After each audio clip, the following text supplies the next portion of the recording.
Good evening, gentlemen. This is another seminar that we've brought to you here. I'll remind you all that these web seminars are being done under the aegis of the Punjab Haryana High Court Bar Association, Tiwari and Associates, which is our offices in Delhi and Chandigarh, are providing technological support. You can see the recording of this web seminar and the ones that we've done earlier at our website at tiwariandassociates.com. Today we have an interesting seminar. We are joined by Mr. Alok Jagga, who is a very prominent practitioner in debt recovery adjudication. We are also going to, the moderator for this web seminar will be Mr. Viren Sibal. He's an energetic young gentleman who until a short while ago was working with us in Delhi. He's recently sort of left us for greener and cleaner pastures in Chandigarh. The topic today, as you all know, is on debt recovery. Before handing over to Alok, I'll just give my 2 bits worth on the issue. Now, debt recovery, I remember as a young advocate, I would see all the top guys in the Supreme Court talking in acronyms of SARFAESI and RDDBFI. These were obviously the debt recovery laws, the recovery of debts due to banks and financial institutions, and SARFAESI was the Securities and Reconstruction of Financial Assets and Enforcement of Security Interests Act.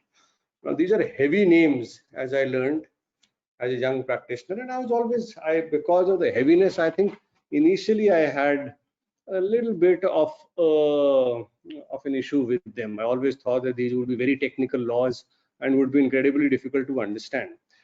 As time has gone by, however, I've discovered that the purpose of these laws was in fact to change the simplicity. The DRT Act, as the first one is called, which is the RDDBFI Act of 1993, was our first step as a country to simplify the procedure of debt recovery. The idea was very simple. Instead of an individual, or instead of a financial institution or a bank going through a complicated civil procedure to recover its money, the idea was to have a single one-man tribunal which would cut through the red tape and grant efficacious and efficient justice. This worked well. However, in the year 2002, this was the SARFAESI Act was added to this arsenal. Now, I say added and not replaced because, as I'm sure Alok will explain, the 2 acts complement each other. They are not in conflict with each other at all. The SARFAESI Act, in fact, simplified the procedure further. The technical aspects which arise from it and are in fact a byproduct of the simplicity. The SARFAESI Act, in its very essence, in its purest form, was to enable and lay down a legislative foundation which would allow a financial creditor, a secure financial creditor, to move in, secure the assets which have been mortgaged to him, and move forward without any kind of judicial adjudication. Judicial adjudication in this, under the SARFAESI, was only a responsive action. The idea being that the bank or the financial institution did need permission from a judge to go forward and seize the asset. Now, because of its simplicity towards the creditor, the courts evolved a very strict compliance with the technical aspects of it. The idea being, since the creditor had this phenomenal power of going in and seizing the asset, the courts became very strict in interpreting different circulars, different policies, the inherent contract of the loan, and that is where the technical aspects came in. Now, as I said, this is a very, very simplified layman's version of what we will be discussing today. As we move forward, things I'm sure will get slightly more technical, and I'll ask Alok to start. We have a lot of road to cover. So Alok, we're in your hands now. Take it off. Yeah, thank you, Abhimanyu, and good evening, everybody. So let's start by just giving you a brief introduction about what are the types of loans which are available and which are being granted by the banks. It will be easier for us to understand in the context of the Securitization Act as well as under the Recovery Act. So predominantly the loans are divided into three parts. The first part of the loan is a commercial loan, which you normally see is a cash credit loan account or a term loan account. As the name suggests, it has to be used purely for commercial aspects. A cash credit loan is used for working capital requirements, whereas the term loan would be used for building up the capital asset of the borrower. The retail loans are those loan accounts which are available to a individual as a person, like home loan, personal loan, car loan. And the third sector of the loan is agriculture loan, which the government and the Reserve Bank of India also terms it as priority sector loans. Now, coming on to the types of loan, let us now just have an overview of what are the important provisions under the Recovery Act, Securitization Act, and then we are going to move on to the judgments which have evolved this law as of now. So, insofar as Recovery Act is concerned, the first major section is Section 3, which enables the government to set up a tribunal, and the DRT was set up under Section 3. The next provision would be Section 19, which is the Magna Carta of the Recovery Act, under which the recovery suits are being filed by the banks, which are normally termed as original applications. And please also note that the pecuniary jurisdiction of the DRT is over rupees 20 lakhs. So it means that in case if the bank has to recover an amount less than 20 lakhs, it will have to go to the civil court. For all other debts which are more than 20 lakhs, the jurisdiction will be exclusively of the Debt Recovery Tribunal. Now, Debt Recovery Tribunal follows a summary measure. It has a summary procedure. It is not coupled with the uh, principles of CPC in terms of Section 22. Section 22 enables the tribunal to carve out its own procedure. It should be in compliance of the principles of CPC. And after hearing both the parties, the tribunal eventually passes a recovery certificate under Section 19, subclause 22. This recovery certificate then becomes an appealable to DR80. Now, DR80 is the appellate tribunal for the DRT. There is a precondition of a pre-deposit, which you have to deposit, which is 50%, which can be reduced to 25%. And please note, there is no provision for complete exemption of the pre-deposit. Then we come to Section 25, which is the execution of the recovery certificate. Now, recovery certificate is issued by the presiding officer of the DRT. Now, DRT is bifurcated into two parts. One is the presiding officer, which carries on the entire adjudication. And after passing of the recovery certificate, which is the decree, then the matter goes to the recovery officer, which is also part of the DRT. Under Section 25, the recovery officer is akin to an executing court. Now, Section 29 of the Recovery Act prescribes that the recovery officer will follow the second schedule to the Income Tax Act for carrying out execution of the recovery certificates which are issued by the presiding officer. Now, you would see second schedule to Income Tax Act provides almost identical measures of execution like you have under Order 21 CPC. For example, attachment, sale, arrest and detention like you have under Order 21 Rule 37 to Rule 40. So this is basically an important part of adjudication insofar as the civil suits are to be filed by the bank. Now, please note, the borrower does not have any right to file an original application. However, it has a right to file a counterclaim under Section 19(6), which shall be treated as an independent suit. So therefore, Recovery Act was meant for filing of civil suits by the banks against the borrower, and the borrower has a limited right of filing a counterclaim. Now, this mechanism continued till about 2002. It started in 1993 when DRT was first set up, continued till 2002. By 2002, the legislature was of the view that probably the primary function of DRT of that is speedier recovery of the public money, has not attained the goal, and therefore Securitization Act came into picture. Let us now just briefly discuss the provisions of Securitization Act before we jump on to the judgments in this aspect.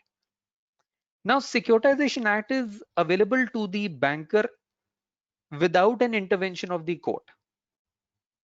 The prerequisite of initiation of Securitization Act is that the account should be an NPA, and thereafter the bank will issue a demand notice under section 13(2), which can be replied to by the borrower under section 13(3)(a), mandatory to be decided by the bank under section 13(3)(a) within 15 days.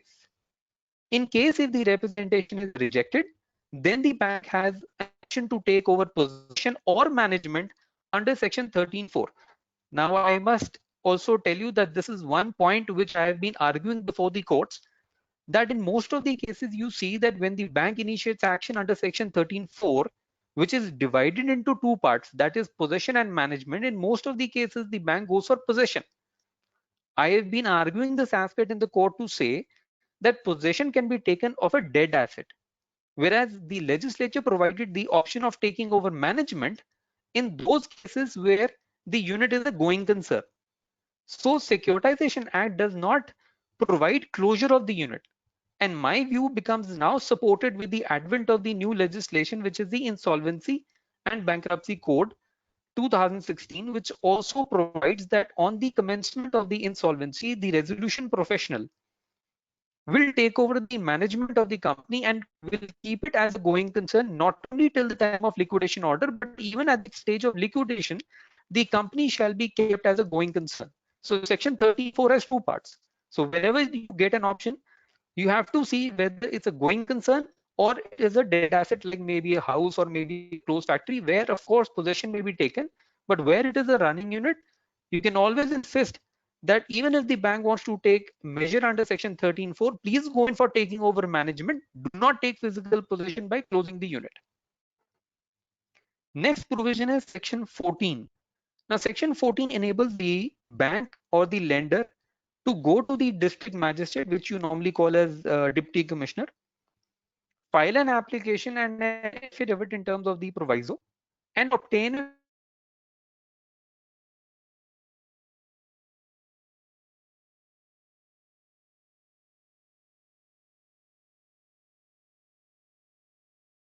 Alok, we're facing a slide. You sort of blanked out for a moment there. So I just request you to repeat 5 minutes of your thing. Yes, should I start from 13(4) conclusion and then to section 14? I think let's do 13(4) again. Now 13(4) has two parts. If you see section 13(4), it is divided into 13(4)(a) and 13(4)(b). Now the two options available for a banker is, one, to take physical possession of the asset or a symbolic possession, or it can take over the management of the concern as well. Now you normally see that the bank, while exercising the action under section 13(4), invariably takes possession and insists for physical possession even though it is a going concern. I have been arguing this issue in many of the cases that where the legislature provides you two options in so far as section 13(4) is concerned, that is to either take over the management or to take over the possession. In those cases where the unit is a running unit, there you can always insist upon the court and the bank that please don't take physical possession of the unit. You can take over the management, but you cannot close down the unit. In those cases where there are dead assets, like suppose there is a residential house or maybe there is a closed industry, closed shop, there you can go in for possession. So this part B of section 13(4), that is taking over of the management under the Securitization Act, according to me, is a very underrated provision where banks are not normally interested to take over the management. Now, my view find support from the recent legislation, that is the Insolvency and Bankruptcy Code 2016, where even after admission of the petition and the appointment of the resolution professional, the unit is kept as a going concern not only till the stage of liquidation, but even after the stage of liquidation, the unit has to be kept as a going concern till the concern is sold off.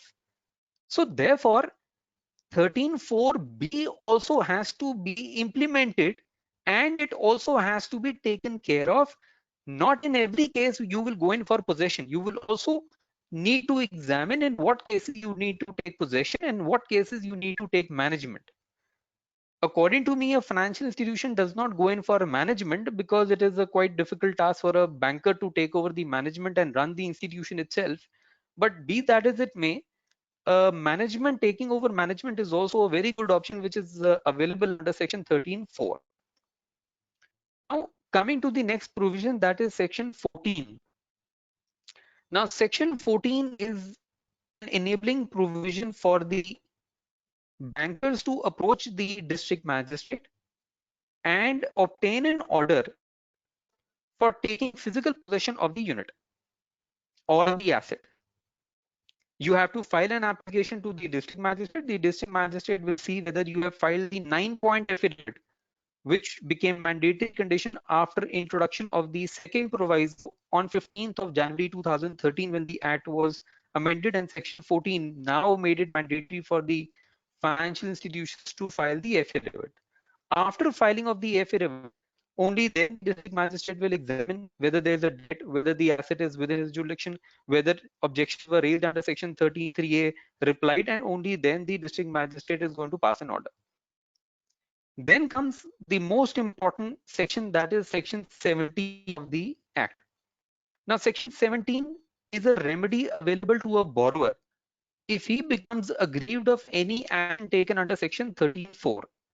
Now please note here that this remedy under section 17 to approach the DRT only matures after the action has been taken under section 13(4).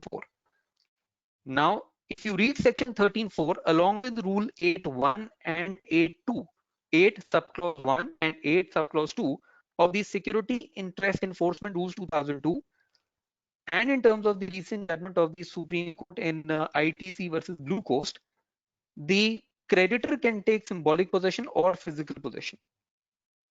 So in case if the bank has taken an action under section 13(4), you get a right to go to the tribunal to challenge the action of the bank by filing an application under section 17.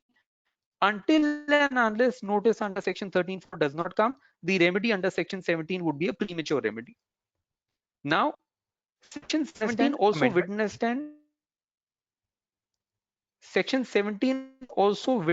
amendment by having section 17 subclause 4A, wherein even a tenant in the property was given right to approach the tribunal in case if the secured creditor intended to take possession of the property which was an occupation of a tenant. Then you have section 18. Now after the adjudication which is carried out by the tribunal under section 17, now section 18 will give you power to file an appeal before the DRAT, which is Debts Recovery Appellate Tribunal. Now here also you have a precondition that in case if you wish to file an appeal, a minimum 50% of the claimed amount by the creditor, which can be reduced up to 25%, will have to be pre-deposited before your appeal can be heard on merits by the appellate tribunal. Now then there is another important protection section, that is section 31. Now section 31 has two components which are very practically being taken into consideration. One is 31I and 31J. Now 31I says that in case if the debt amount gets reduced to 20% or less, then Securitization Act is not applicable. The creditor cannot enforce the provisions under the Securitization Act in case if the debt amount comes reduced to 20% and less. Then comes section 31J, the 31I, in which agricultural lands are exempted. Now there are a lot of judgments on this aspect to say that agriculture land, not only because the nature of the land is agriculture, but in all those cases where agriculture lands are being used for agriculture purpose, those lands will be exempted from the applicability of the Securitization Act. I had recently done a matter before the tribunal where an issue arose whether poultry, dairy, etc. would also be covered under the agriculture, and the tribunal gave a judgment in my favor by saying that even a dairy farm will come under the definition of a poultry definition of an agricultural land. So therefore, the scope of agriculture land has also been expanded. And please examine one aspect, that the term agriculture is not defined either under the Recovery Act, nor it is defined under the Securitization Act. So I had borrowed the definition from various other statutes, taxation statute, real estate statutes, which define agriculture. So therefore, the law which stands as on today is that in case you wish to argue before the tribunal to say that this is an agriculture land, please exempt it, you will also have to prove that not only the land in question is an agriculture land, it is also being used for agriculture purposes. Only then you will be able to get the benefit. Now, coming to the last section, that is section 34. Now, section 34 of the Securitization Act provides that the jurisdiction of the civil court will be completely barred. So wherever you intend to lay a challenge to an action under section 13(4), 13(2), the civil court will not have the jurisdiction. The jurisdiction is exclusively vested with the DRT. Now, after summing up the Securitization Act, I must bring it to your notice that there are rules which have been formulated under the Securitization Act, which are known as Security Interest Enforcement Rules 2002. I would only like to throw some light on Rule 8 and 9, which are most commonly used rules. Now, Rule 8 and 9 have already been held to be mandatory by the Honorable Supreme Court in the case of Matthew Verghese, which I will be dealing with that judgment a bit later. Rule 8 says whenever you have to put anybody's property to sale, you will have to get valuation done from an approved valuer. An approved valuer is defined under Rule 2A to mean a valuer which has been approved by the board of directors of the bank. And after taking the valuation, then the bank will have to take a decision whether to sell the entire land, entire property, or a part of the property. Now, this is also very important. Normally, what happens is that the bank has to recover, suppose, rupees 50, and the asset value is rupees 100. Now, in that case, you can always invoke Rule 8(5), Rule 8 subclause 5 to say that you have to apply your mind. Secured creditor will have to apply mind, and after taking the valuation, when he comes to the conclusion that the value of the asset is rupees 100 and I intend to recover only rupees 40 or 50, he is not required to sell the entire land. He is required to sell only that part of the land which is good enough to satisfy the debt. The next issue which comes up under Rule 8 is sale notice. You cannot sell anybody's property under the Securitization Act without serving him a sale notice of 30 days for the sale, 15 days notice for a subsequent sale. Now, Matthew Verghese judgment held that in case if you have published the sale notice but you have not effected the service of the notice upon the borrower, then the sale is invalid. Meaning thereby that sale notice is required to be independently published in 2 newspapers, one English and one vernacular. Second one is to paste the notice, and the third one is to personally serve upon the borrower, maybe by a registered post or speed post with acknowledgement due, and that the date of service till the date of the sale, the time period must be 30 days in case of the first sale being conducted by the secured creditor, and in case if this sale does not fructify for the subsequent sale, you will have to give a minimum 15 days notice before you carry out the second sale. So these are the prerequisite to sell anybody's property. Now, before concluding this part of Securitization Act, there is one more issue which I wish to highlight: right of redemption.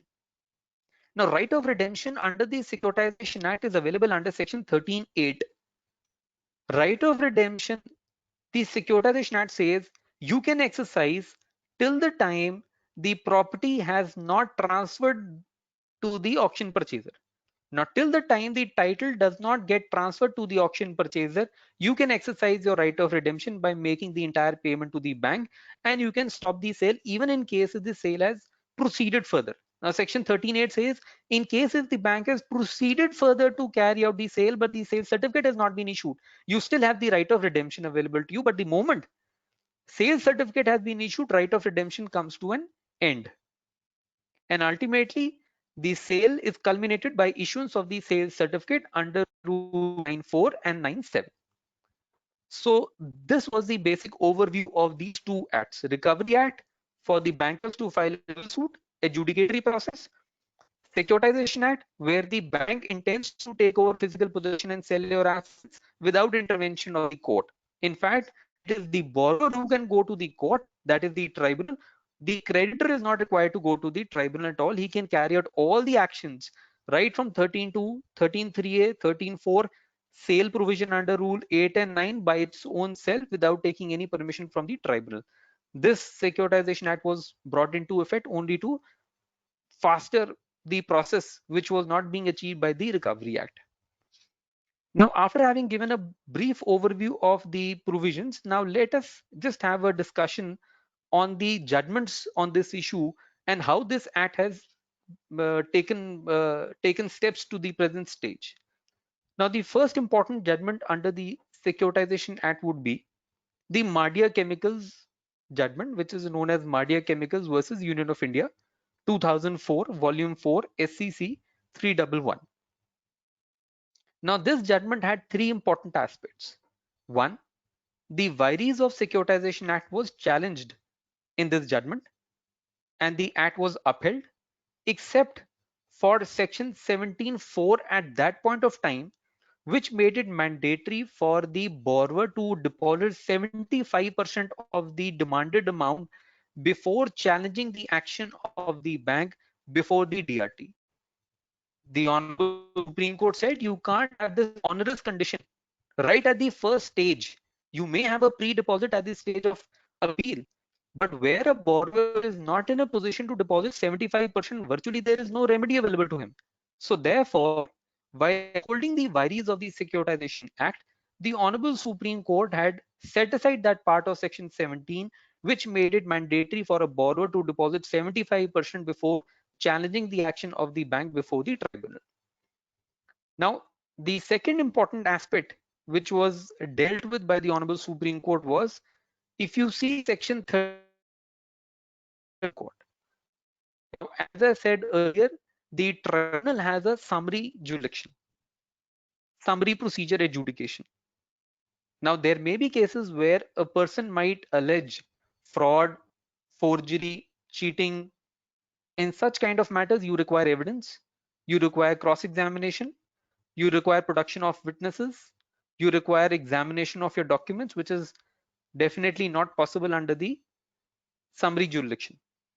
There in para 51, the Honorable Supreme Court held that even though the jurisdiction of the civil court is barred, but it will be still open to approach the civil court where the creditor, where the debtor, where the borrower alleges that there has been some forgery, there has been some fraud, there has been some tampering of the documents which requires evidence, and therefore in that paraphernalia you will still be entitled to approach the civil court, and in spite of Section 34 your civil suit shall be maintainable. Rest in all cases, Section 34 is applicable. In case you intend to challenge an action under Section 13, you will have to go to the tribunal. Then third part of this judgment is very important. Now if you see original Securitization Act, it did not contain Section 13.3a. The Honorable Supreme Court said that after issuance of notice under Section 13.2, that is the demand notice, which is the first notice which the bank gives to the borrower before initiating action, there is straight away Section 13.4. There is no opportunity of hearing. There is no opportunity of representation. Therefore, the Honorable Supreme Court in para number 42 to 48 held that where such coercive action are to be taken against a borrower, it is but natural that the provisions of natural justice must be inferred under the act, and therefore before an action of section 13(4) is taken by the bank, the borrower has the remedy to file a representation, its objections. So therefore the word used under section 13(4) 13(3)(a) is representation stroke objection. So even if you don't want to raise an objection, but you still want to raise a representation that please give me more time, I admit all your contents, please give me more time, even that representation stroke objection will have to be dealt with by the bank before it leads on to section 13(4). So after this judgment, the act came to be amended, and this is how section 13(3)(a) came to be added.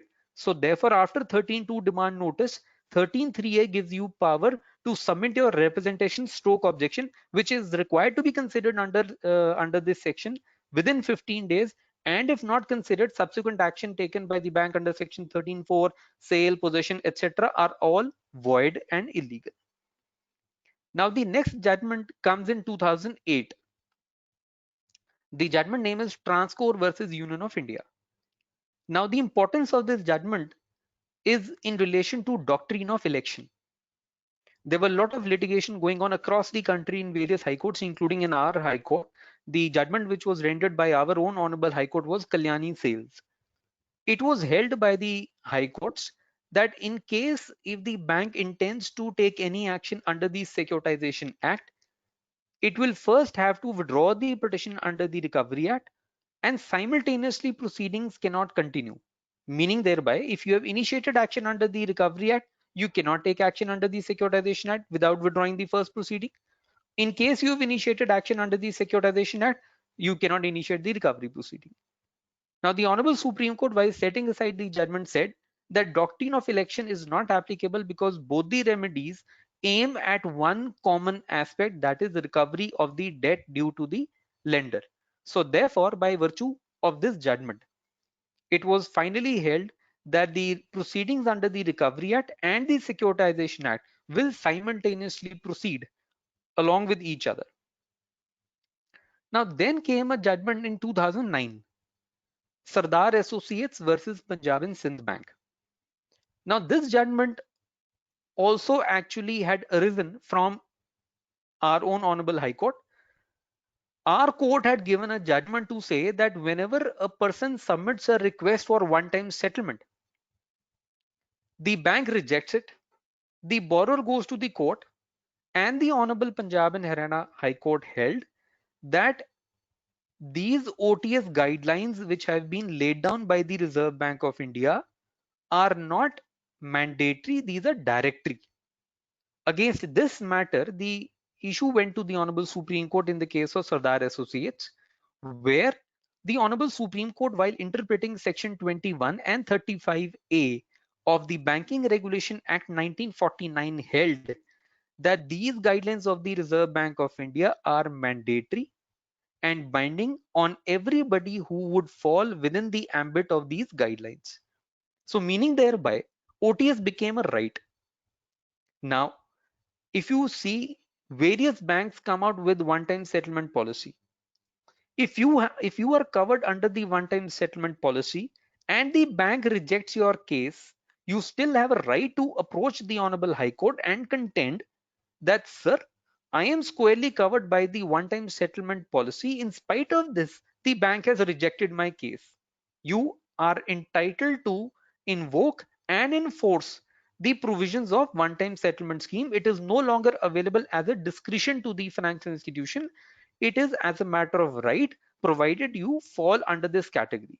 So this was the importance which was laid down by the judgment of Sardar Associates. Now, the next judgment which came out in 2009, later part of 2009, was Indian Overseas Bank versus Ashok Sawmill. This is 2009, volume 8, SEC 366. Now, another very important and interesting question came up before Honorable Bombay High Court in the judgment of Kanji Manji versus UCO Bank. Now, in that judgment, the Honorable Bombay High Court held that if you see section 17, it says that the tribunal has the power to set aside the action taken by the bank under section 13(4). This means that post 13(4) measures are not within the domain of the DRT. So DRT can only examine your possession part, 13.4. After that, physical possession under section 14, it cannot examine. Sale proceedings, it cannot examine. This judgment went up to Honorable Supreme Court, and Honorable Supreme Court said no, the DRT is a complete, the Securitization Act is a complete code in itself, and the DRT would have the power not only to examine the action under section 13.4, but it would also have the power to examine all actions taken thereafter, including an action taken under section 14, which is an order passed by the district magistrate. So if a district magistrate passes an order under section 14, it will also be treated as an action under section 13.4, and you can still challenge that provision, still challenge that order before the tribunal. Same goes for the sale notices. So therefore, the Honorable Supreme Court held that all the actions post 13.4 are also amenable to challenge before the tribunal, and giving it a restrictive meaning that the tribunal is only going to examine 13.4, as is apparent from section 14, is not the correct interpretation of section 17. So section 17 will give you complete scope of challenge, not only to section 13.4, it will even give you challenge to section 14 and rule 8 and 9, that is the sale. So that expanded the power and scope and jurisdiction of the tribunal. Now in 2011, another judgment came, which was quite an alarming judgment for those who had to file an appeal before the DR80.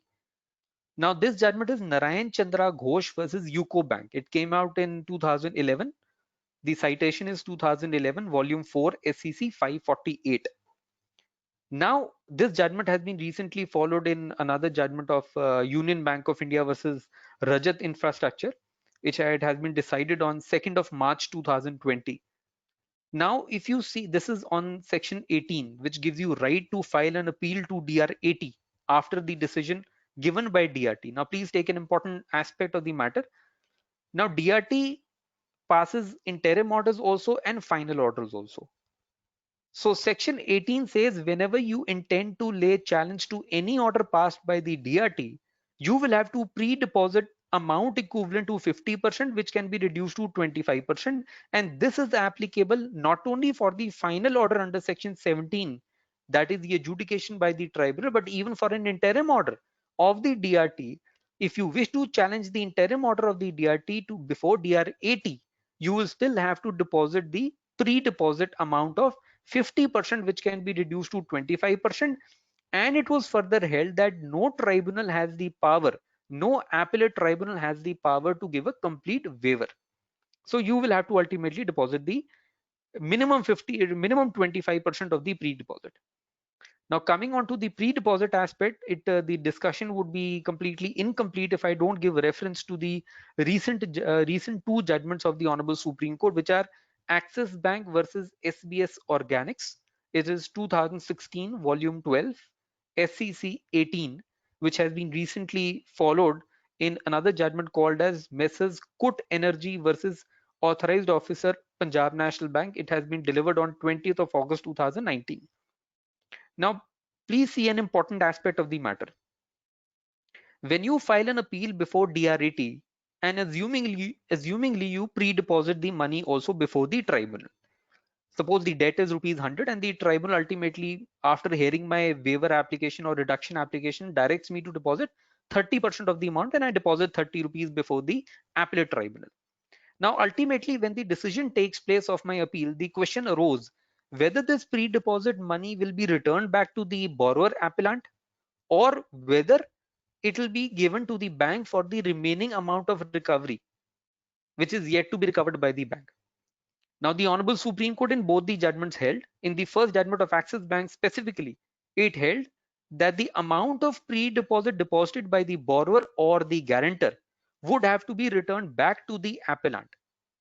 It is not a secured asset for the bank to claim any right on the said amount. It has to be returned back, irrespective of the decision.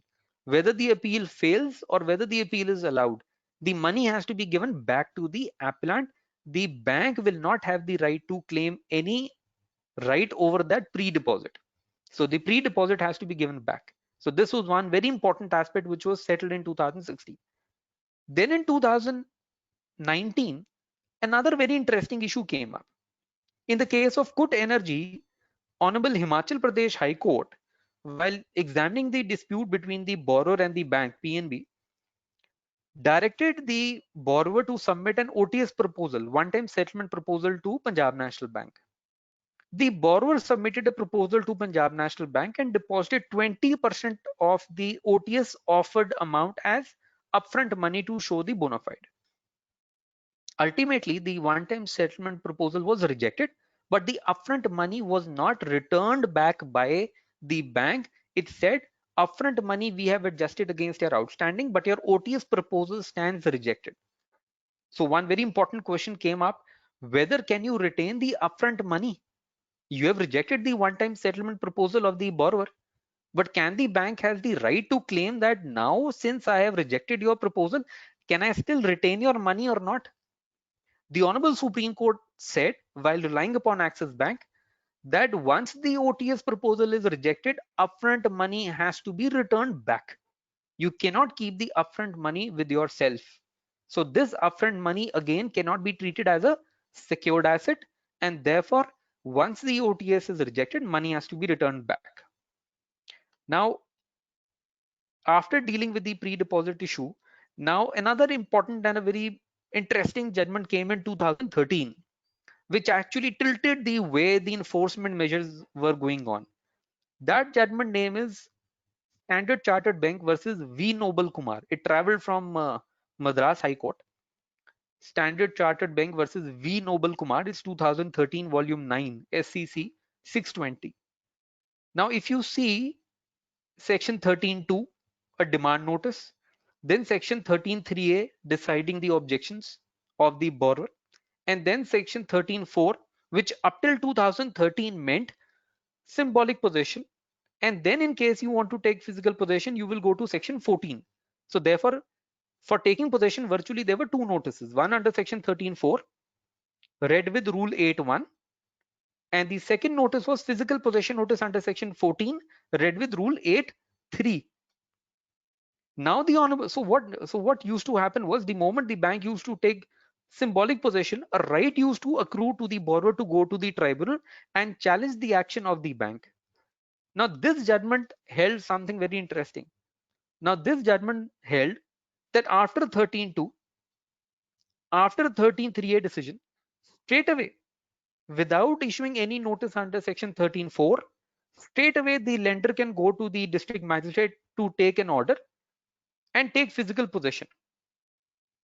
In fact, it even goes to the extent of saying that the creditor can itself try to take physical possession, but if it meets with the resistance, then it can straightaway go to the district magistrate under section 14. There is no need to take symbolic possession under section 13.4.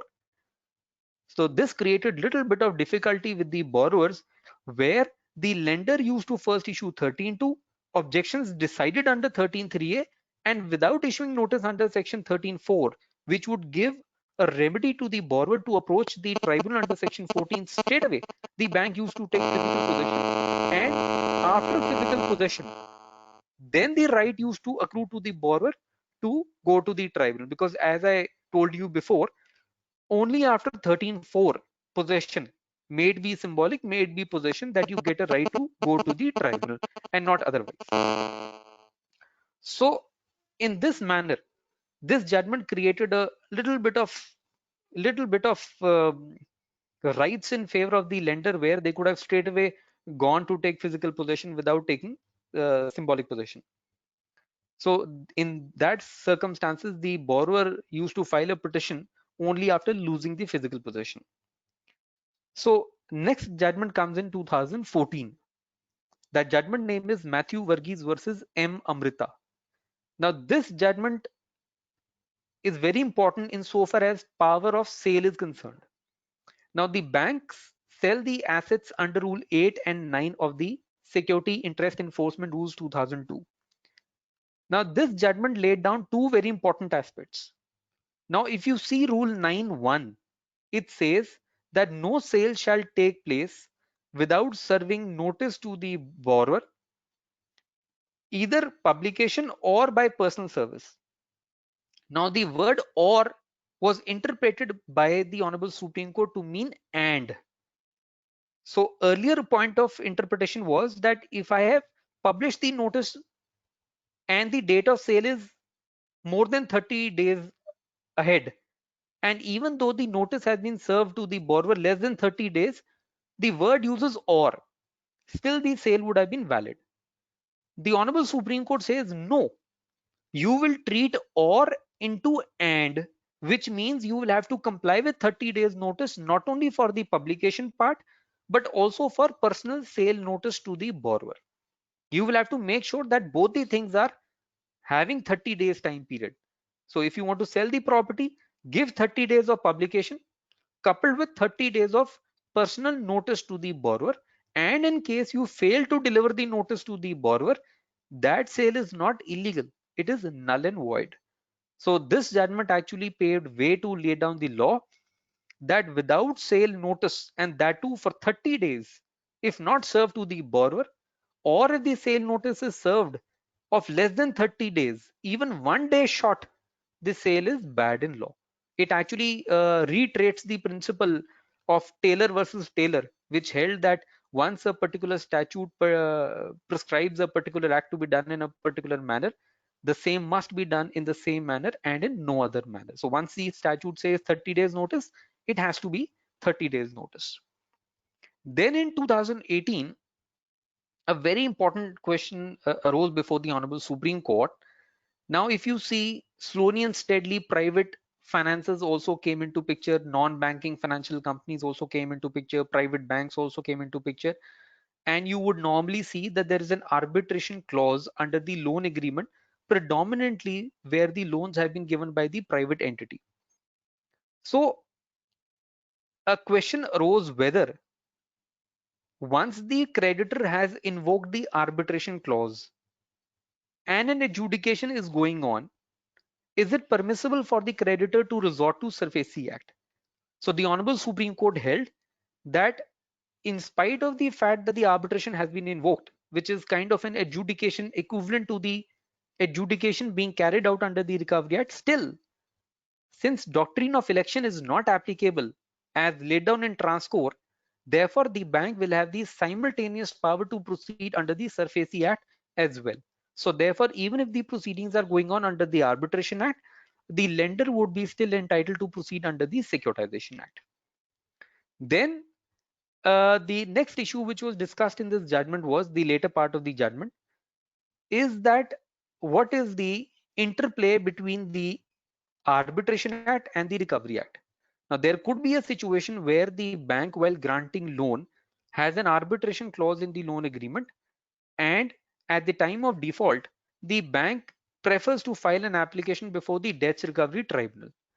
Now, can the borrower invoke Section 8 and say that since there's an arbitration clause in the loan agreement, please do not exercise jurisdiction under the Recovery Act?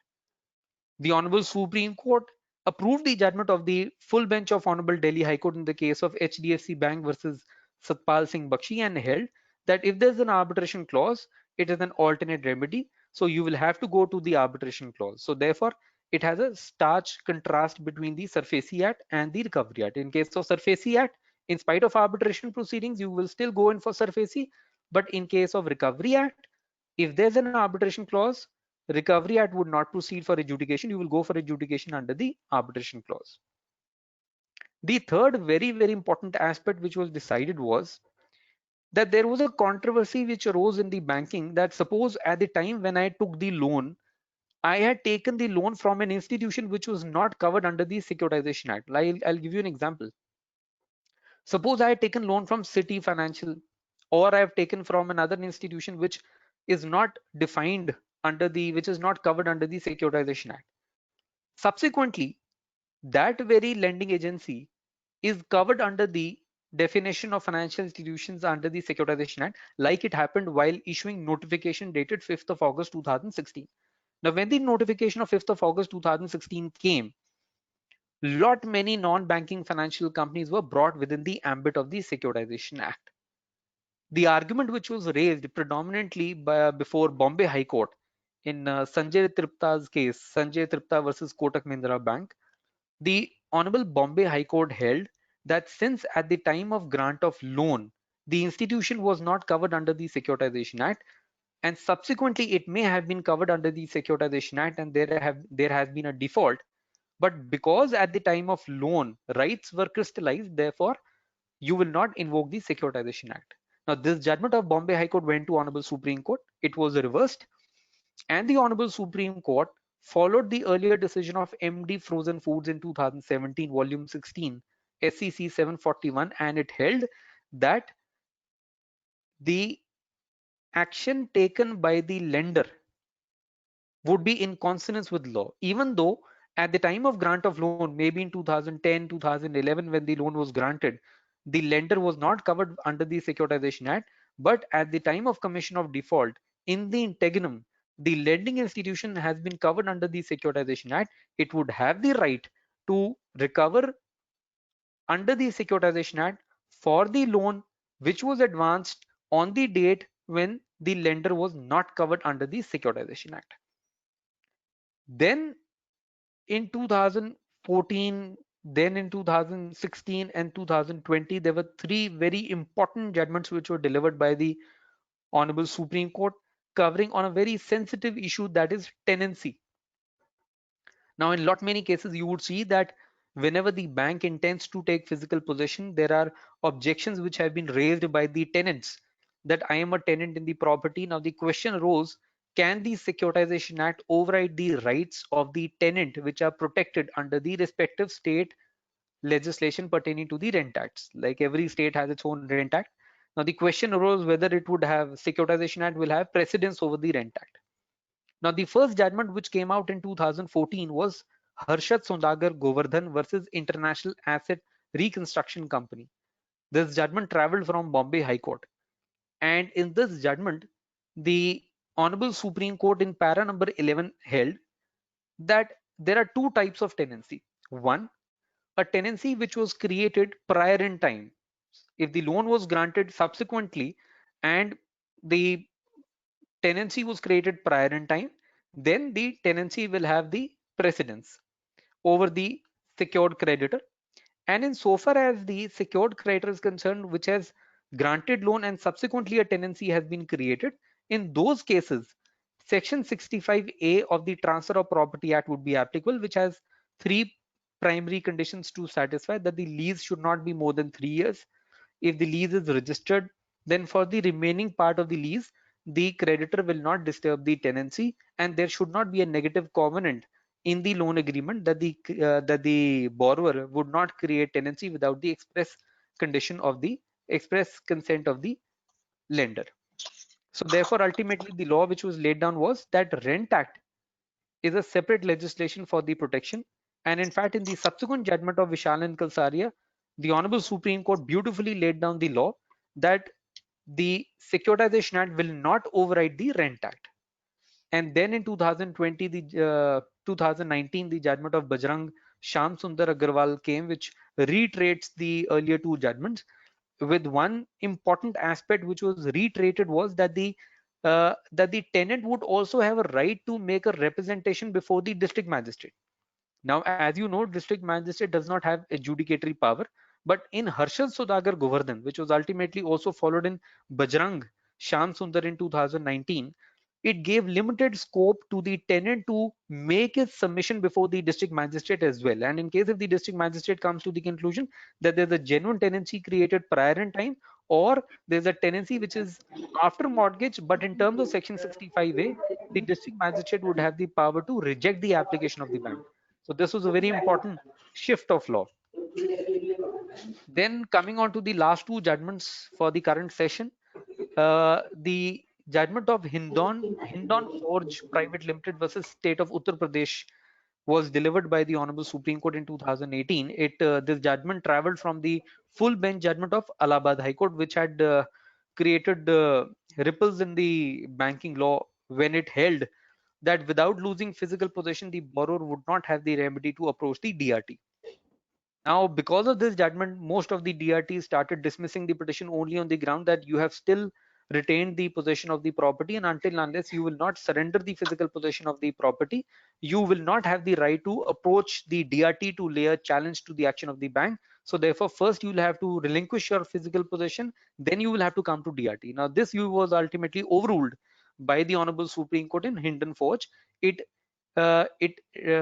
deliberated and accepted the view taken by the borrower to say that under Rule 8.1 and 8.3, it talks of two different types of possession. One is symbolic possession and the other one is physical possession, as opposed to the judgment of the full bench, which said that possession means only physical possession.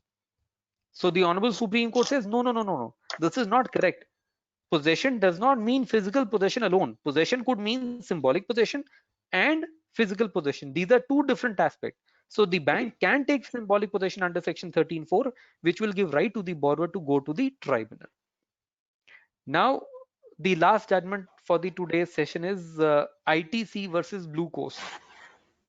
Again, this judgment traveled from Bombay High Court. It was delivered on 19th of March 2018. It is reported as 2018 AIR Supreme Court 3063.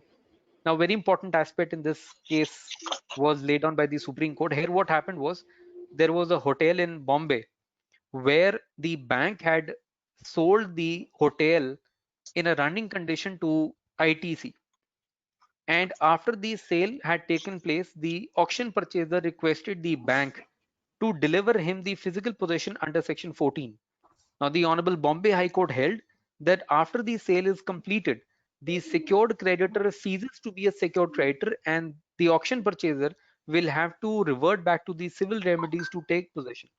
Now, this judgment was overruled by the Honorable Supreme Court in ITC versus Blue Coast, and it held that even if the bank has sold the property after while having symbolic possession, even after completion of the sale, the bank still retains the character of the creditor and it still has the power to invoke section 14 even after completion of the sale for the limited purpose of handing over physical possession to the auction purchaser.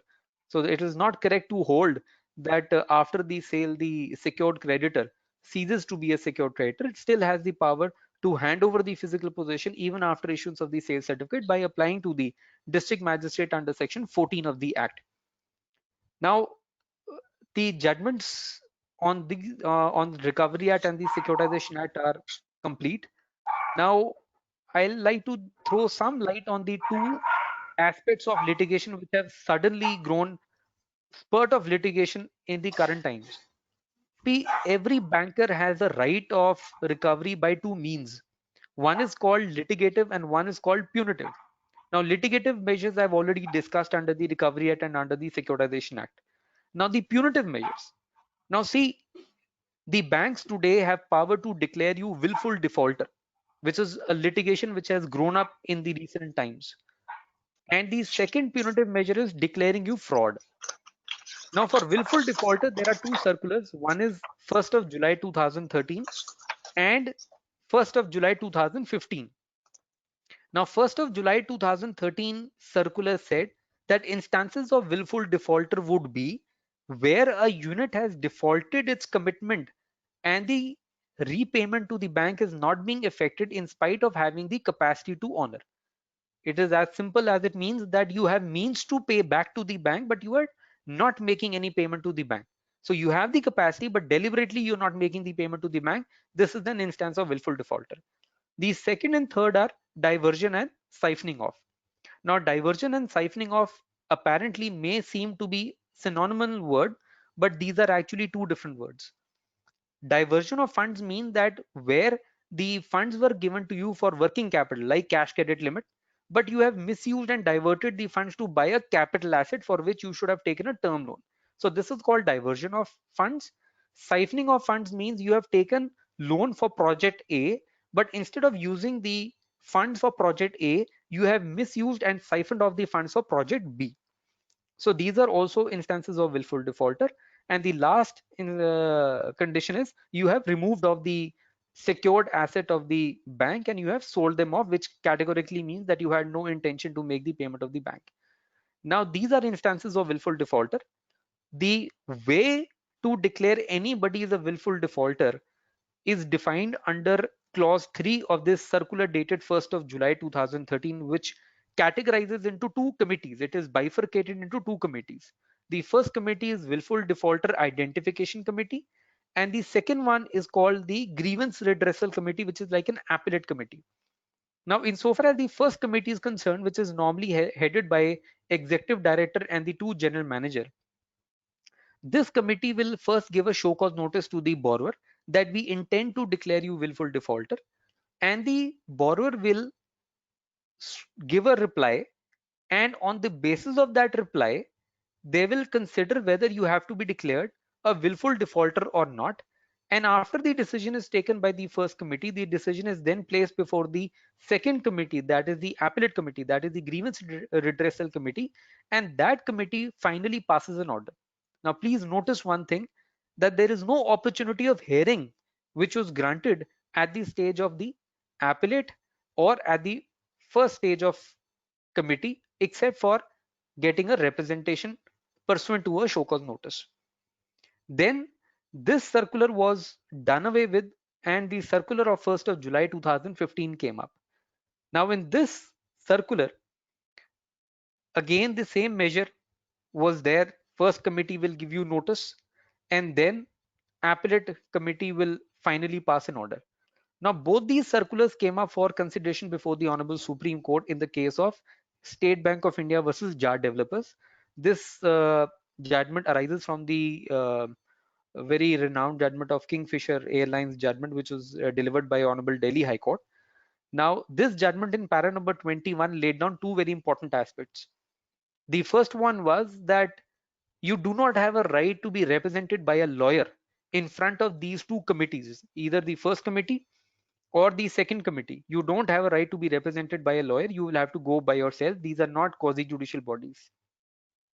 Secondly, the Honorable Supreme Court said that you have to read both these circulars together. And while reading both these circulars together, otherwise the circular was in supersession. 2013 circular came first, 2015 circular is a supersession circular.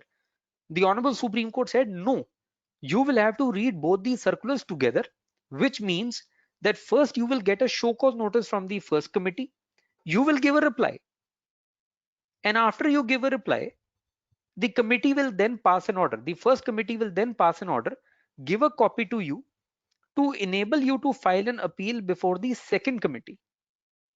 And then the second committee, in case feels that there is something which is required to be demonstrated, may give you a personal hearing, and then finally you will be granted an order whether you are declared as a willful defaulter or not.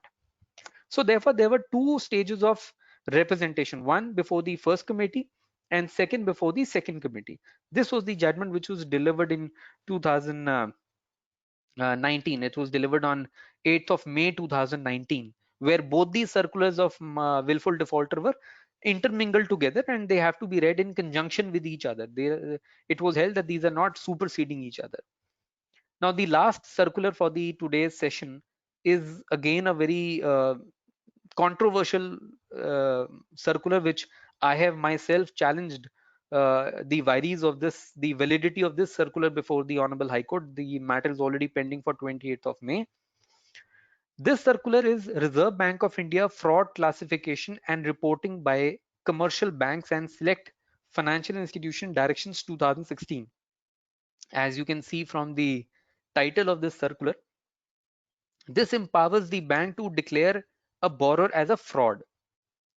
Now, if you see the entire circular, the circular aims that where frauds have been done by the borrower, like forged instruments, securities given to the bank which were not in existence, siphoning off, taking away of money, cases which are covered under the enforcement directorate as well, misappropriation, criminal breach of trust. Now these are all fraud cases. Now, because of this circular which came up on 1st of July 2016, the bank, on verification of your account based on the auditor's report, can straightaway declare you fraud and report your name to the Central Fraud Registry, which is created by the Reserve Bank of India, which is an online platform which can be verified by all the banks to see whether you have fraud or not. And simultaneously, matter has to be given either to Central Bureau of Investigation for larger frauds like more than 50 crore. For smaller embezzlement, the matter has to be given to the state police. So the difficulty what the borrowers used to face is, one fine morning there is a raid by the Central Bureau of Investigation and they come to know that the bank has declared them fraud without even a notice to them, and there is an FIR which has been registered against them. Now the reason why I have challenged this circular in some of the cases is that there is no opportunity of hearing. Today you are declaring me fraud without even giving me any notice. See, interestingly, for a willful defaulter, which is a lesser degree of crime, you have two stages of hearing. But for declaring me as a fraud, there is no stage of hearing. Without any opportunity of hearing, without even giving me an opportunity to explain whether this is a case of fraud or not, straight away you will report this matter to police and declare me fraud. So therefore, without an opportunity of hearing, this circular is bad in law, as opposed to a willful defaulter, which is a lesser degree of crime. There you have an opportunity of hearing, then why not under the fraud circular as well? And most interestingly, opportunity of hearing is there, but that is only restricted in clause 8.12.4 only for the third parties who are associated with the borrowers, like valuers, chartered accountant, advocates, who according to the bank are a part of a fraud. Only to those people the opportunity of hearing is being granted. So I would say that in case if these professions have to be granted an opportunity of hearing, which I have all my reservations whether the bank can proceed against these people, because for a chartered accountant you have a professional body, for advocates you have bar council. So I have doubts whether the bank would have this kind of regulatory measure over these professionals or not. But still, in case you have a opportunity of hearing, then why only restrict it to a third party? Why not give it to the borrower itself, who's the most affected person out of this circular? So this matter is also pending before the Honorable High Court. So this was long and short of today's discussion. And in case somebody has No, any no, question, then Alok, I must point out yes. your resolve, I'm sure, will go to its logical conclusion. We all know what happened to Camelot. Before Yeah. handing over to Viren, very quickly, Alok had mentioned the Rajat infrastructure judgment Yeah. with regards to pre-deposit in appeal. So I was in fact in that matter in the Supreme Court, and once all of you attendees get a chance and you read the judgment, I honestly feel that the court has erred massively in that. Yeah. The Rajat infrastructure judgment actually goes ahead and says that even if no amount is allocated to you in the DRT, Still you even have to then, go in if for you want to pre-deposit. go to the DRAT, you have to deposit an account. I'll give you an example. Let's say out of our two spectacular panelists, Alok will make the bank and Viren will make the borrower. In their fight, I am a legitimate tenant, and if in the DRT I am unable to get a order to preserve my tenancy, technically under the Rajat infrastructure judgment, I'll have to pay 50% of what Yes. Viren owes Alok to get a tenancy. So let's say if Viren owes Alok, or the borrower owes the bank 100 crores and my tenancy is of 1 lakh a month, to get my right of appeal, I will have to go forward and pay 50 crores. In Rajat infrastructure, in fact, the appeal had been, the individual wanting to go to the DRAT was an prospective buyer, an individual or a gentleman who was saying that I will pay more for the asset which is being sold. So there was nothing due against him. But the Correct. appeal, the judgment has created a situation in which the court wants a prospective buyer who by law has nothing due against the bank, is supposed to pay at least 25% if you take in the proviso, or 50% if not, for exercising his right of appeal. So I honestly feel that this is a judgment which will require a bit of rehearing. Now, before going on to the Q&A, Viren, I suppose, has also compiled a very small list of judgments, some which Alok has left out. So Viren, very quickly, 5 minutes. Yes, sir. Thank you so much, Alok sir, for giving such an in detail discussion. First, starting with the statute and then going ahead with the judgments. There's not much more that I can cover rather than giving a very quick overview of how the law has evolved starting from Mardia Chemicals right up till Hinden Forge and ITC versus Blue Coast. How I see it is this, that throughout from 2004 right up till 2020, it has been sort of a tug of war between the borrowers and the banks. At some points of time, the borrowers getting an upper hand starting from Mardia Chemicals, and then, as you had stated before, to the complete surprise to the lenders, then comes the judgment of V. Noble Kumar, wherein that upper hand of the borrowers gets drastically stemmed down and gives such onerous conditions to the borrowers that it comes almost as a shock. Now that balance somehow, by way of M. Matthew Verghese, somehow gets balanced again, wherein that power becomes sort of equal. Then again, how, as Abhimanyu sir was referring to, the great onerous condition as imposed by Rajat Infrastructure, which again, it's a very recent judgment that again needs some reconsideration. It sort of again gives an upper hand to the banks in so far as imposing their terms and conditions. So now the dichotomy between the relationship between the banks and the borrowers has always been sort of a tussle. But all in all, from what it seems, that if the borrowers know their rights, know as to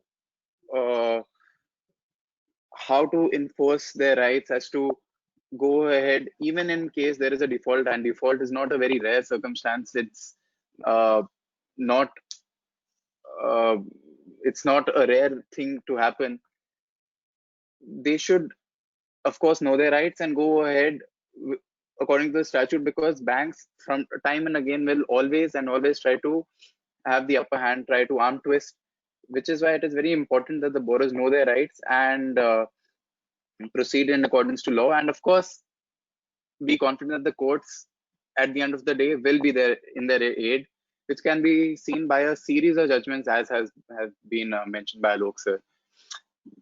With that, having that said, I would like to say is that there is a compilation that has been prepared by us, including the judgments that have been referred to by Alok which will sir. mail you. Which will mail. Which will be mailed. Viren has worked hard on that, which will mail everyone who's registered. Okay, now running forward, sorry to cut you short, Viren. Now running forward to some of the questions, very interesting one, Alok, which is something that Alok and I were discussing a couple of days back, by Ferry Sofat. Mr. Sofat, let me quickly find you. I forgot to tell you, if there's a Mr. Sofat, if you're hearing me, there is a symbol of a raised hand on your screen. See if you can find it. If you raise it, it will be easier for me to locate. Anyone else who wants to ask a question, kindly press on that hand symbol. I'll sort of raise you. Yeah, okay, Ferry's done it. Okay, I'm connecting you. So Alok, this is something that we were talking about earlier, and this is something you're a little bit of a mastery in. So right. Let's see. Let's unlock Ferry. Yeah, Mr. Sofat, are you there? Can you hear me? Mr. Sofat, hi, can you hear me? Okay, there seems to be a technical issue. I'll ask the question on your behalf. So Mr. Sofat asks, what is your opinion on the working of the DRT, especially in Chandigarh, while taking up essays? Why are the borrowers consistently approaching the High Court instead of approaching the DRT? Now, this is something that we were discussing earlier, so I'll let you take it. And then I'll give my 2 cents on this. So you put me in a very catch-22 situation, because I am the person who's mostly filing petitions before the High Court instead of going to the tribunal. See, I don't want to give you plus and minus points, but I must tell you one thing very frankly. I'll tell you one very good reason which I wanted to speak, but I have never done that before. See, please understand one thing. All these tribunals are under the parent ministry, be it be NCLT, be it be DRT. Now, Debts Recovery Tribunal is under Ministry of Finance. Why is it not under Ministry of Law and Justice? Ministry of Finance is bank itself. All your banks are Government of India organizations. These are Government of India undertaking. So I am sure now you would understand, if the DRT comes under the Ministry of Finance and the bank is also Government of India undertaking, why we normally file writ Okay, petitions in spite of... considering we are going on to dangerous territory here, let me sort of go on a slight tangent. So, Mr. Sofert, from my understanding of this is, there have been judgment after judgment, most recently by Mr. Nariman. You'll find it in that compilation, that spectacular compilation that Viren has made, that you can't, in ordinary circumstances, bypass available remedy and sort of approach the court under 226. That being said, right from L. Chandra Kumar to Miranjkar, the power of court under 226 has not been taken away. Now, mostly why this happens is because it's a beneficial situation. If you look at most cases in which individuals approach the rate court directly, what ends up happening is that the rate court will cut through the red tape and immediately ask the borrower to deposit the amount in a sort of structured manner. The rate court may make an EMI, and most of these orders are not challenged by the bank because the bank gets its money. So again, it is a shortcut. It is a shortcut which the Supreme Court has time and again sort of stated that it should not be done. It is the horse of law, but as we've seen time and again, the practical application of law and theoretical law in India are poles apart. We are a developing country, and I think this will continue. Okay, moving on to Mr. See, there's one more aspect. Hello. Disputed questions of fact, you know it better than me that High Court does not entertain. So for disputed question of facts, we'll have to again go back to the tribunal. For those matters where only a pure question of law is there, or law has been virtually settled, those cases High Courts interfere because the issue is very limited. If I'm going to the Honorable High Court for a very limited issue of law which has already been settled, so therefore the writ court would entertain a petition. Whereas in case I start disputing the veracity and the validity of the loan agreements and etc., these are all disputed questions of fact, the High Court would say, please go to your statutory remedy. So for issue which is settled, the High Court may entertain. For those disputed issues, then you'll have to go back to your parent remedy. Next is also, sir, Gautam Diwan. Mr. Diwan. Sir, on that point, there is another we'll give you argument. One second. Viren, we'll come back to this. Yes. Mr. Diwan, Mr. Gautam Diwan. Please, sir. Hello. Mr. Diwan, so please ask your question. You raised your hand. Tell us, what do you want to ask? Yes, can you hear me? Yes, I can hear you. Yeah, we can hear you. Go ahead, Mr. Diwan, ask your question.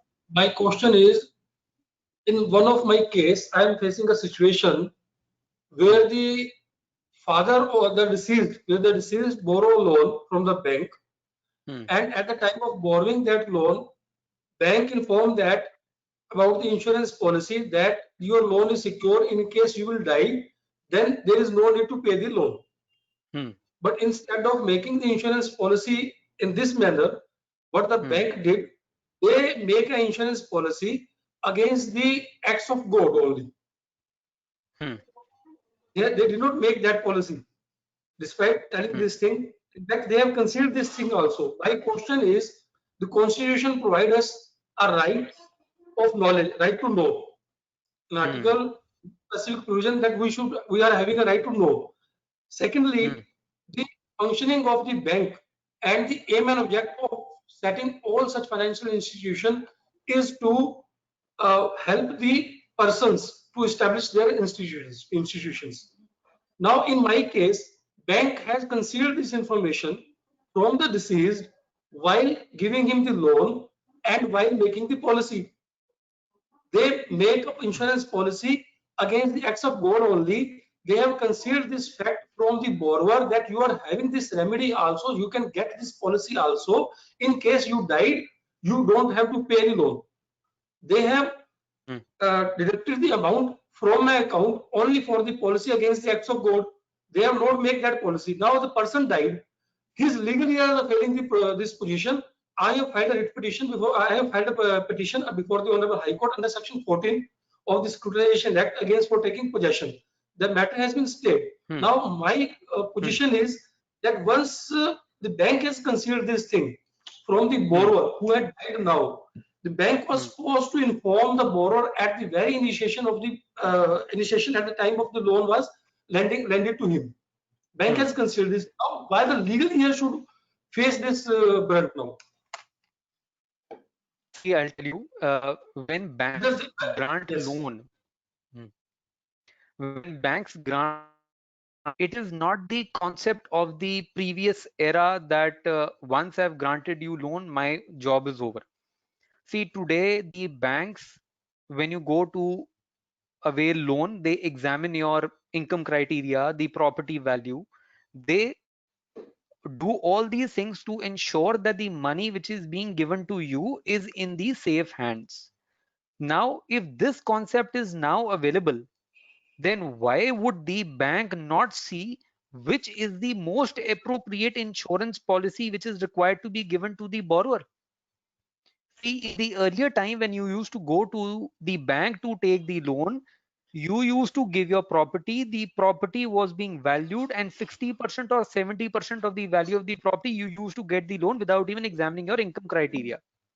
Today, when you go to the loan, you have to give the income criteria, you have to give the complete information to the bank, the sources, how you are going to make the payment.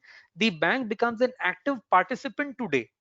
Once the bank becomes an active participant, keeping in view current banking jurisprudence, I am one with you to say that if the insurance policy for a beneficial nature was available to the bank, which could have been given to you, then the bank should have exercised this option to secure its own money and should have given you the policy which is most beneficial. I am one with you. You have a perfectly good case, and probably that's the reason you've got to stay as well, Mr. Gautam. Okay. Next, we have email question by Mr. Ashok Oswal. I tried to connect you, Mr. Oswal, but there seems to be an issue. I think a lot of you have not given permission to your devices to use your microphone, which is why we can't connect you. No matter, send me your question and I'll ask them. In any way, we'll only be taking the next 2-3 questions. I'll give both panelists numbers and they can sort of respond to your queries later on since we're running out of time. So Mr. Oswal's question is this, Alok and Viren. In a situation where a bank has filed a case against a company for recovery of X amount in the DRT, and the company has also filed against the said bank an X amount recovery, subsequently the bank under IBC code and filed a case in the NCLT which was admitted, the resolution process couldn't be completed by the RP and eventually the company has been pushed into the liquidation process. In this case, who will decide? Yeah, so the company's gone into liquidation. I think it's not very happily worded. In this case, who will decide? I'm a counsel in this. Oh, you're in a counsel in this, so then I don't think you can answer this. So in any way, Mr. Oswal, if I may, I'll complete the question. In this case, who will decide the amount, if at all, it's to be recovered from the debtor, and what will be the fate of the amount which the company has to recover from the bank? So in any case, I would have answered this, Mr. Oswal, but since it's an ongoing matter and Alok is a counsel in this, what I will do is I'll send you my 2 bits on email and we'll sort of try and move on to No, I can give you a general information for the benefit of others as well. I can give you general information for the benefit of others. I mean, see what happens under insolvency and bankruptcy code. Whenever an insolvency petition is filed and ultimately gets admitted, the resolution professional takes over the board of directors of the company and the directors are suspended. Now, the moment this admission process takes place, because of section 14 moratorium, all these suits are stayed. No new suit can be filed against the company, and this position continues till the time the corporate insolvency resolution professional continues, which is 330 days as of today. Now, within this 330 days, the duty of the resolution professional is to revive the company by getting resolution plans from prospective resolution applicants who are interested to revive the company. If there is no such plan which The comes, COC. then yes, it doesn't come before the COC. Then COC on the completion of 330 days has to recommend for liquidation. Now, when liquidation takes place, then moratorium comes to an end. Section 60 subclause 5 permits continuation of the suit against the corporate debtor after passing of the order for liquidation under section. So therefore, the DRT resumes its power to determine all those questions which were stayed because of implication of section 14. So the answer is section 60 subclause 5 of the Insolvency and Bankruptcy Code, which permits continuation of these suits after ending of the period of moratorium between the creditor and the debtor company. And to sort of take it forward from there, I think what I could make out from your question is you have a set off claim or a counter claim pending in the DRT as well, which will also be taken on by the DRT itself. Now, Viren, do you want to add something to this? Yes, sir. So Viren, are you there? adding, We coming can't back, see yes, you, sir. Viren. Now You can want to you see, add sir? something to this? Yeah. So not to this, sir. So the first question that was raised, which is a very interesting question. The little which put Alok sir in a catch-22 situation. On that question in fact has been answered twice by the Supreme Court. For the first time in Madhya Chemicals, in paragraph 51, in fact, it says, which is a 3-judge bench, it says that in case an illegality or fraud is found, then you can directly approach the High Court in Article 226. However, that action very recently in another 3-judge bench is sort of overturned, but without mentioning Madhya Chemicals by Justice Rohinton Nariman's judgment in Messrs. Deep Chemicals. So in Messrs. Deep, what Justice Rohinton Nariman, he sort of imposes a complete ban, and he says that the High Court cannot be approached Not a complete ban, and almost. But he in almost complete. Almost complete. That's the exact but he does not mention to Madhya Chemicals. Almost complete. Almost complete ban. That's right. So then this again creates a lot of confusion. The question within the question is this: in light of Messrs. Deep and the earlier undisturbed position of Madhya Chemicals, going back to 2004, what situation now emerges now? Because if one is to approach directly to the High Court under 226, now in the background of Messrs. Deep, what will be the fate of that petition is something that is a little ambiguous now. No, Viren, I'll give you the statute. Supreme Court these days will end up before Justice Nariman and will die a very painful and troublesome death if it's not sorted out in the High Court. But in any case, I'll give you further decide to appeal. Viren, I'll give you a statutory reply to this, which you might conclude it. Now, if you see Section 18 of the Recovery of Debts and Bankruptcy Act 1993, I'll read out that provision for you. It says, bar of jurisdiction. On and from the appointed day, no court or other authority shall have or be entitled to exercise any jurisdiction, power, or authority. Now, in bracket it is mentioned, except the Supreme Court and High Court exercising jurisdiction under Article 226 and 227 of the Constitution in relation to the matter specified here, specified in Section 17. So therefore, Section 18 itself, while barring the jurisdiction of the other courts, reserves the jurisdiction of the Supreme Court and High Court under Article 226 to interfere into the matter. And I must tell you that Recovery Act and the Securitization Act both are interconnected to each other, which Abhimanyu rightly said at the beginning. Because if you see Section 17(7), which is the adjudicatory provision under the Securitization Act, it says that the matters will have to be adjudicated under the Securitization Act in terms of the provisions of the Recovery Act. And Securitization Act, as per Section 37, is in addition to Recovery Act. So Recovery Act itself preserves the jurisdiction of the High Court and Supreme Court. Right. So that was the only Ah. little confusion in my mind. We have surpassed the time limit. Thank you all for bearing with us. We had a little bit of a technical glitch in the middle. I think there is a shot of me eating a papaya somewhere inside, so my apologies. I thought that my computer had died, so I sort of started eating a papaya. Thank you very much, everyone. As I said, the recording of this spectacular seminar will also be available on our website. We have covered a fair amount. There's a lot left in recovery laws. I'm hopeful that we'll get another chance to get both of these panelists on again.